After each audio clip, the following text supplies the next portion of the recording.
Hi, my name is Rhiannon, but you might know me as Doomcutie. I am the creator behind Confessions of a Game Girl podcast. I am also a freelance writer, and you can find all my content that I create across here. I really want to bring a sense of community into the world of gaming podcasting, and I think in order to do that well, we have to get to know each other a little bit better. So here's some questions that will allow you to get to know me just a little bit better. The first video game that I ever played was Doom, so I suppose that's kind of where my name came from.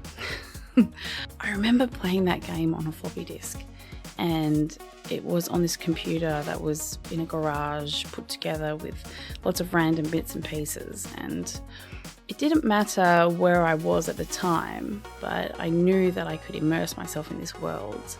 And you know, as interesting as Doom is, I really felt that this was the spark that continued my journey into gaming and understanding that these worlds are limitless. If I could live in any video game world, what would it be? Well, any video game where I can drive fast cars. And I'm talking about Forza. Now, probably Forza Horizon, just simply because of the fun that you can have and the different tricks you can do in cars. But yes, I think that would be a lot of fun. A memorable gaming moment. If we're talking about memorable times or something that happens in a video game, it would definitely have to be when Lenora Everly in Hogwarts Legacy gives me the quest of finding the secrets behind the mirrors and the moths. If you've played that game, you'll know the one that I'm talking about. Once you've found out the clues and what it's about and how to solve each of them, it's very simple. She asks you when you go back to her, what was the secret? And there's an option to tell her, and there's an option to not tell her. Now, the option to not tell her is hilarious. The way that she reacts to you not telling her is so funny. So if you haven't done that quest or you haven't played Hogwarts Legacy, definitely check that out, because I have done that many times to her and I've enjoyed every second.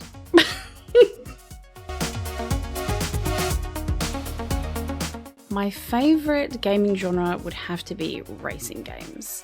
I have played racing games for as long as I can remember. The way that it feels to drive really fast is just something that is so satisfying to me.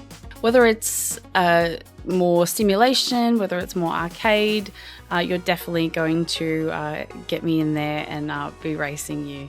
Although I will admit I'm not that great at Mario Kart. Who would I have as my video game character best friend? Well, when I think about best friends, I can't imagine a better best friend than Luigi. He has so much fun with Mario, and he always has his back. So I think that would possibly be the most important thing for me when I think about best friends, always supporting one another. And also, having a tall friend is, pretty useful. Not that it's hard when you're as short as Mario, or as short as me for that matter. A game that really challenges me is any Souls game. I find it extremely difficult to play those kinds of games, simply because I kind of like a lot of instructions. So yeah, I didn't really overcome it. I really did try to play Elden Ring. I did. I couldn't do it. Maybe if I jumped in with a friend or something like that, maybe I could get through it. But yeah, no, not very good at those. My most favorite part of my setup would have to be my controller collection. It has taken me a long time to collect all of them, and they all have a really special place in my heart. I use them all. I know, very controversial. Lots of collectors out there would probably scold me for using my collection, but yeah, I couldn't possibly just let them sit there and not be used as they were intended to. So they're all so special to me, and yeah, it's my favorite part when I walk into my setup.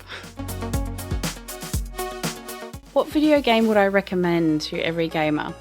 This is actually a game that I've just sort of gotten into. I've really enjoyed playing it with my daughters, and that's Just Dance. It's got all the things you love about gaming in regards to, getting achievements and all that kind of thing, but you also get to, get a bit of a sweat on. So so I would definitely recommend everyone try out that game. As silly as it seems to be dancing in front of a screen, I think it's really good for the confidence, and gets the body moving as well. If I could have any superpower from any game, what would it be and how would I use it? I don't know if this counts as a superpower, but creating portals and instantly moving into another location sounds pretty cool to me. So yeah, I would definitely love to be able to transport myself across space. Not necessarily time. I don't know how I feel about time manipulation, but but it would definitely be handy to just, instantly get to where I want to go. Being a female in the gaming community is something so special to me. It means that I get to challenge the stereotypes that I grew up with as a child and as a teenager even. Women are so powerful, and everything that we touch just turns to gold, really. I've seen some incredible women and what they've done in the gaming industry, and I really hope that through this podcast we can shed a light to those women and celebrate them in the way that they deserve. Really, being a female in gaming is the best. And I really hope to create a positive, inclusive and safe, above all, space for women to enthuse about gaming and to just have a great time. So I'd like to thank not only you guys for watching, but also the women who will be going on this journey with me, Lishi and Ellie. They're lovely women, and I think we all represent a very small portion of the spectrum that is females in gaming. And I really hope that we can highlight every part of that spectrum. And I hope that you come along for that as well.